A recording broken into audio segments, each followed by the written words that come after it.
अस्सलाम वालेकुम। आज हम एक्सरसाइज 2A का क्वेश्चन नंबर 1 वो स्टार्ट करने जा रहे हैं। क्वेश्चन नंबर 1 क्या है, उसमें लिखा हुआ है जी 108 identical books have a mass of 30 kg। ठीक है, तो 101 एक जैसे ही बुक्स हैं जिनका मास है 30 kg। फाइंड हमने क्या करना है, पार्ट ए में है फाइंड करें the mass of 150 such books. हाँ ठीक है, अगर 150 बुक्स हों तो उनका मास कितना होगा। फर्स्ट ऑफ ऑल हमने क्या करना है, बुक्स हमारे पास आ गई 108। ठीक है, उसके बाद मास 30 kg और पार्ट ए में कितनी है दी 150 बुक्स। मास हमने इसका फाइंड करना है। अच्छा, तो अगर बुक्स एक चीज़ के बढ़ने से दूसरी चीज़ बढ़ रही है तो क्या होगा, डायरेक्टली प्रोपोर्शनल। अगर एक के कम होने से दूसरी भी कम हो रही है तो फिर भी क्या होगा, डायरेक्टली प्रोपोर्शनल। अगर एक चीज़ बढ़ रही है और दूसरी चीज़ उसकी कम हो रही है, यानी एक दूसरे के ऑपोजिट जा रहे हैं, तो फिर क्या होगा, इन्वर्सली प्रोपोर्शनल। फर्स्ट मैं आपको बताता हूँ डायरेक्टली प्रोपोर्शनल का फार्मूला क्या होता है।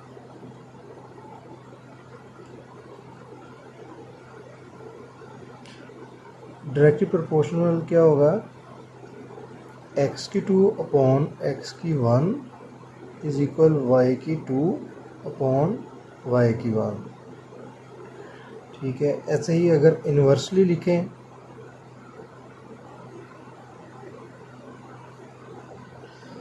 इसमें आ जाएगा x की 2 अपॉन x की 1 इज इक्वल y की 1 अपॉन y की 2। तो चेंज क्या हुआ, फर्स्ट सेम ही आ जाएगा, सेकंड y की 2 अपॉन y की 1 और ये y की 1 अपॉन y की 2। इन्वर्सली प्रोपोर्शनल में ये चेंज है। अभी इस क्वेश्चन में क्या है, 108 बुक्स ही उनका मास है 30 kg। अगर बुक्स ज़्यादा हो रही हैं तो मास भी कितना होगा, ज़्यादा ही होगा। सही, उस लिहाज से अभी इसको हमने करना है डायरेक्टली प्रोपोर्शनल, यानी एक चीज़ के बढ़ने से दूसरी भी बढ़ रही है। हम लिख लेंगे books and their mass are directly proportional. ठीक है, तो डायरेक्टली प्रोपोर्शनल का हमने लिख लेना है फार्मूला, x की 2 अपॉन x की 1 इज इक्वल y की 2 अपॉन y की 1। ठीक है, अभी इनकी वैल्यू के साथ हमने एज एग्जांपल लिख लेना है। ये क्या आ जाएगा हमारा, x की 1, ये क्या है x की 2 है। ऐसे ही ये क्या है y की 1 अपॉन ये क्या है y की 2। ये सिर्फ समझने के लिए, क्वेश्चन जब आपने सॉल्व करना है तो तब ये साथ नहीं होने चाहिए। ठीक है, अभी x की 2 क्या है हमारे पास 150 अपॉन 108 इज इक्वल क्या आ जाएगा, x y की 2 अपॉन 30। ठीक है, तो अभी क्या है 150 अपॉन 108 डिवाइडेड x अपॉन 30। 30 इधर क्या हो रहा है, डिवाइड, इस साइड पे आगे क्या हो जाएगा, मल्टीप्लाई। ये फिर आगे अभी हमने इनको क्रॉस मल्टीप्लिकेशन करनी है, इसको शॉर्ट फॉर्म में लेके आना है। फर्स्ट हम इसको मल्टीप्लाई कर लेते हैं 3 के साथ। 3 10 ज़ार 30, 3 3 ज़ार 9 और 1 कैरी आ गया, 3 6 ज़ार 18। अभी नेक्स्ट फिर क्या करेंगे, 3 के साथ करें, अगर 3 1 ज़ार 3 और 3 2 ज़ार 6। ऐसे ही ये 3 5 ज़ार 15 और 7 50 आ गया। अभी इसको और शॉर्ट फॉर्म में लेके आए तो 2 के टेबल से करेंगे, 2 6 ज़ार 12 और ये क्या आ गया 25। ठीक है, अभी 10 और 25 को मल्टीप्लाई किया तो क्या आ जाएगा 250 अपॉन 6 इज इक्वल x। इसने और शॉर्ट फॉर्म में आ जाना है, तो 2 के टेबल के साथ 2 3 ज़ार 6 और 250 का क्या आ गया 125। अभी 125/3 इज इक्वल एक्स। 125 को हम करेंगे डिवाइड, 3 4 ज़ार 12, 5 नीचे आ गया, 3 1 ज़ार 3 और 2 इसका कैरी आ गया।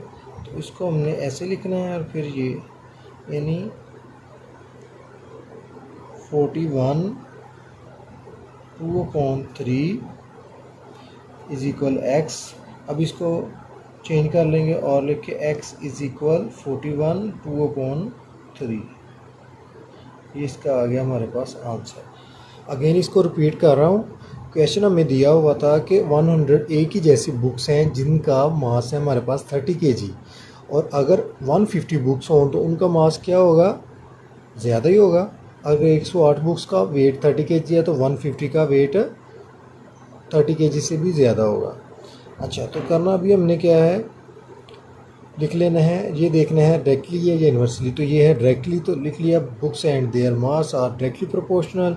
अभी डायरेक्टली प्रोपोर्शनल का फार्मूला लिख लिया और फार्मूले में ये सारी वैल्यू पुट कर दी। पुट करने के बाद इनको हमने क्रॉस किया, क्रॉस करके इसको हमने शॉर्ट फॉर्म में लेके आना है। शॉर्ट फॉर्म में हमारे पास क्या आ गया 41 2/3। ये इसका आंसर है। ये इसका पार्ट ए। अभी हम करते हैं पार्ट बी।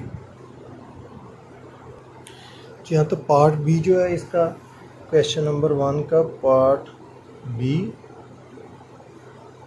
पार्ट बी में हमारे पास क्या दिया हुआ है, पार्ट बी में कि 100 आइडेंटिकल बुक्स ही हैं जिनका वेट 30 kg है। अगर part the number of such books that have a mass 20 kg। ठीक है, तो इधर हम लिख लेंगे बुक्स, यह आएगा हमारे पास मास 108 बुक्स हैं, 30 kg उनका मास है। अभी हमने बुक्स फाइंड करनी है और मास हमारे पास क्या आ गया 20 kg। ठीक है। अच्छा, अभी देखें अगर 108 बुक्स का मास 30 kg है तो कितनी बुक्स हैं जिनका मास 20 kg होगा। तो जाहिर बात है कम बुक्स होंगी जिनका वेट 20 kg होगा। तो एक चीज़ के साथ अगर दूसरी चीज़ कम हो रही हो तो फिर क्या होता है, फिर भी डायरेक्टली प्रोपोर्शनल। अगर एक के साथ दूसरी बढ़ रही है तो फिर भी डायरेक्टली प्रोपोर्शनल। अगर एक कम हो रही है तो दूसरी कम हो रही है तो फिर भी डायरेक्टली प्रोपोर्शनल। हाँ, अगर एक के बढ़ने से दूसरी वैल्यू कम हो रही है, वो भी आगे हम क्वेश्चन करेंगे इन्वर्सली प्रोपोर्शनल के, तो फिर क्या आएगा इन्वर्सली प्रोपोर्शनल। तो हम इसको लिख लेंगे books and their mass are directly proportional. ठीक है। अच्छा जी, इसको हमने अभी वही फार्मूला लिख लेना है। डायरेक्टली प्रोपोर्शनल है क्या, एक्स की 2/x1 इज इक्वल वाई की 2/y1। उसके बाद क्या लिख लिया x/108 is equal 20/30। Next step में क्या करना है, ये डिवाइड हो रहा है तो इधर आके क्या हो जाएगा मल्टीप्लाई 108। अभी इनको हमने डिवाइड करना और साथ मल्टीप्लाई 108 से कर देना, तो इसका आंसर आ जाएगा 72। इसका आ गया आंसर 72 बुक्स। ठीक है, अगर 30 kg 108 बुक्स का वेट 30 kg है तो 70 बुक्स 2 बुक्स हैं जिनका वेट 20 kg होगा। ये क्वेश्चन नंबर 1 का पार्ट ए पहले किया था और ये इसका पार्ट बी है। आगे हम क्वेश्चन नंबर कर रहे हैं 2। जी हाँ, तो क्वेश्चन नंबर 2 में पार्ट ए में उन्होंने दिया हुआ है कि in a book store 60 identical books occupy a length of 1.5 metre on a shelf. ठीक है, एक बुक स्टोर है उसमें 60 एक जैसी ही बुक जो है वो पड़ी हुई हैं और उनकी जो शेल्फ पे पड़ी हैं उसकी लेंथ है 1.5 मीटर है। ठीक है, तो हमने फाइंड क्या करना है, the length occupy by 50 such books on a shelf. ठीक है, अगर वही 60 बुक्स थी उसकी बजाय 50 बुक्स पड़ी होंगी तो कितना एरिया है वो जो ऑक्यूपाई करेंगे, कवर करेंगे। ठीक है, ये हम लिख लेंगे नंबर ऑफ बुक्स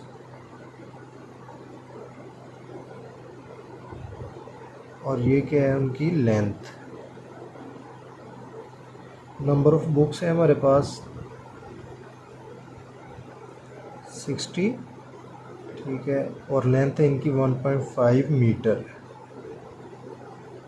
उसके बाद नंबर ऑफ बुक्स कितनी आ गई हमारे पास 50, उसकी लेंथ हमने फाइंड करनी है कि कितनी लेंथ है जो कि शेल्फ में उन्होंने कवर की हुई है, ठीक है। तो देखें जी, अभी नंबर ऑफ बुक्स 60 हैं तो ये 1.5 मीटर लेंथ कवर कर रही हैं शेल्फ के ऊपर। अगर बुक्स कम हो गई हैं तो वो एरिया भी कम कवर करेंगी, यानी एक चीज़ के कम होने से दूसरी भी कम हो रही हो तो फिर क्या है, डायरेक्टली प्रोपोर्शनल। तो हम इसको लिख देंगे books and there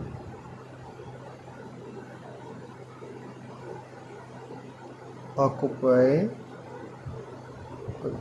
length are directly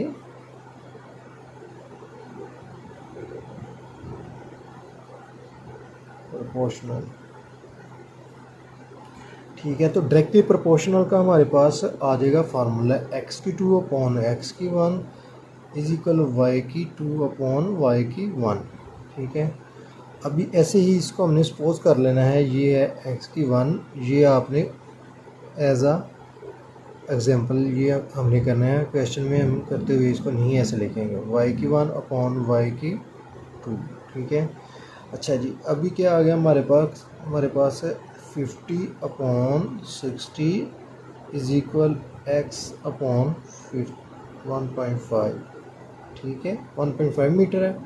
अभी क्या होगा, 50 डिवाइडेड 60 सेम आ गया, ये इधर डिवाइड हो रहा है तो इधर आगे 1.5 हो गया, एक्स रह गया इधर की साइड पे। अच्छा, अभी हमने डेसिमल इसका रिमूव करना है तो अपॉन डेसिमल की रिप्लेस आ गया 1, तो आगे जितने फिगर हैं उतने 0, 1 है तो 1 आ गया। 15 अपॉन 10 रह गया हमारे पास। 15 अपॉन 10 के बाद अभी हम इसको करेंगे क्रॉस मल्टीप्लिकेशन।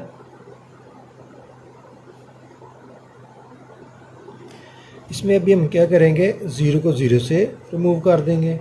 पीछे हमारे पास 5/6 और 15/10 है, तो 5 1 ज़ार 5, 5 2 ज़ार 10, ये 2 आ गया। अभी 3 2 ज़ार 6 और 3 5 ज़ार 15, 5 1 ज़ार 5 अपॉन 2 2 ज़ार 4। इन दोनों को हमने क्या करना है, अभी 5/4, 5 1 4 1 ज़ार 4, 1 कैरी आ गया। तो अभी इधर 0 लगाएंगे तो इधर आ जाएगा डेसिमल, 4 2 ज़ार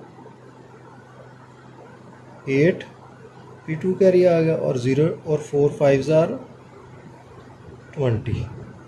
तो हमारे पास आंसर इसका क्या आ गया, 1.25 मीटर इज इक्वल एक्स। इसको हमने लिख देना और लिख के एक्स इज इक्वल 1.25 मीटर। तो पार्ट ए का हमारे पास आंसर आ गया 1.25 मीटर। क्वेश्चन क्या दिया हुआ था कि नंबर ऑफ बुक्स अगर 60 हो तो उनकी लेंथ क्या है, 1.5, ठीक है। अभी बुक्स क्या होगी कम, तो इन बुक्स की लेंथ कितनी होगी जो कि शेल्फ के ऊपर वो कवर करेंगे, तो वो क्या आएगा 1.25 मीटर। नेक्स्ट हम इसका पार्ट बी कर रहे हैं क्वेश्चन नंबर 2 का। क्वेश्चन नंबर 2 के पार्ट बी में हमें दिया हुआ है वही सेम नंबर ऑफ बुक्स हमें दिए हैं 60 और लेंथ दी है 1.5 मीटर। और उसके बाद पार्ट 2 में क्या है कि the number of such books needed to completely occupy on a shelf that is 80 centimetre length, ठीक है। अभी उन्होंने लेंथ दे दी है, जहाँ 1.5 मीटर थी लेंथ कवर कर रही है, वो अभी कह रहे हैं कि कितनी बुक्स होंगी जो कि 80 सेंटीमीटर लेंथ कवर करेंगी। तो नंबर ऑफ बुक्स हमारे पास आ जाएंगी,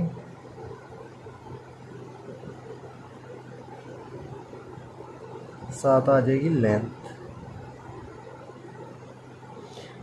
नंबर ऑफ बुक्स और लेंथ ये आ गया 60, तो 1.5 मीटर हमारे पास लेंथ दी हुई है। अभी उन्होंने कहा है कि नंबर ऑफ बुक्स कितनी होंगी जो कि 80 सेंटीमीटर शेल्फ पे कवर कर रही हैं। तो ये सेंटीमीटर ये मीटर में है, तो हम 1.5 को मल्टीप्लाई 100 तो हमारे पास आ जाएगा 150 सेंटीमीटर।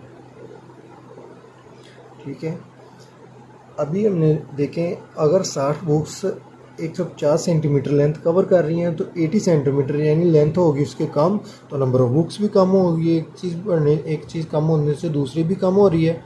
ठीक है, तो ये क्या आ जाएगा, directly proportional number of books and their length are directly proportional.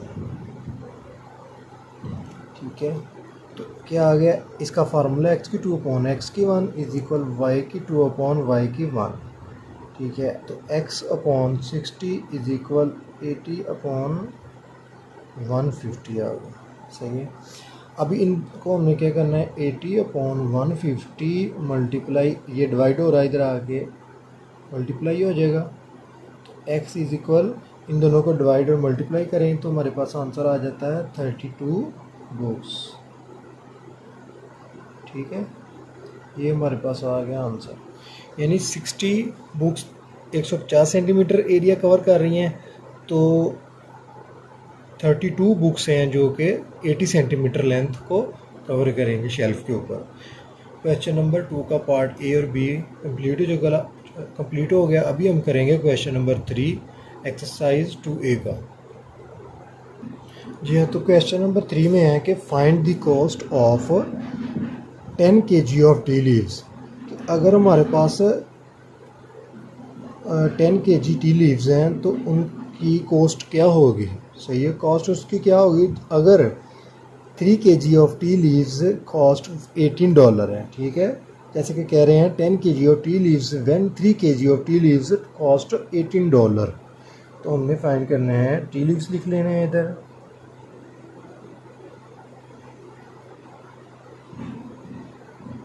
Cost आ गई।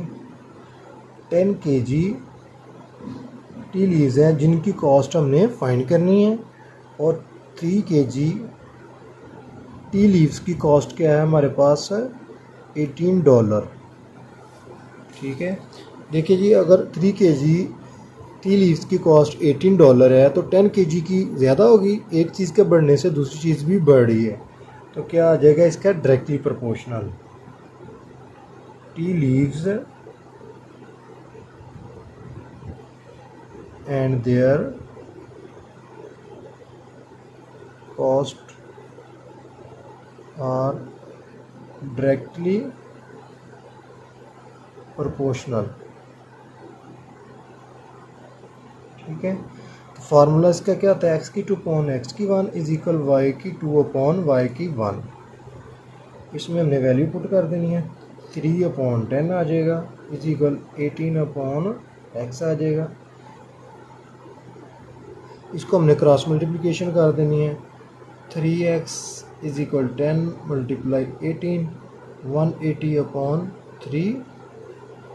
इसको हमने क्रॉस फॉर्म में लेना, 3 1 3 3 6 और 0, ये क्या आ गया, x इज इक्वल $60।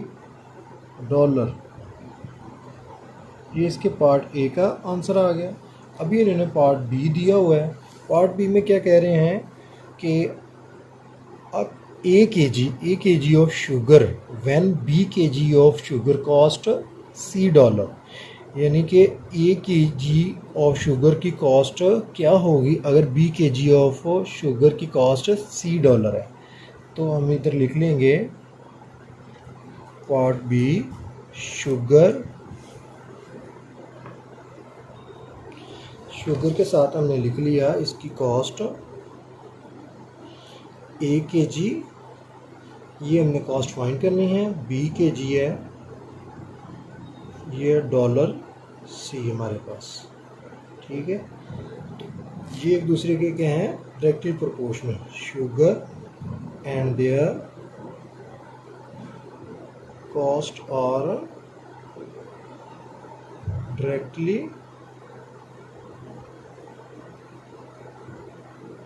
प्रोपोर्शनल, ये लिख लिया हमने। अभी क्या आ जाएगा, एक्स की 2 अपॉन एक्स की 1 इज इक्वल वाई की 2 अपॉन वाई की 1। ठीक है, तो B upon A is equal C upon X. ठीक है, इन दोनों को हमने क्रॉस मल्टीप्लिकेशन करनी है, बी एक्स और ए सी से मल्टीप्लाई हो जाएगा।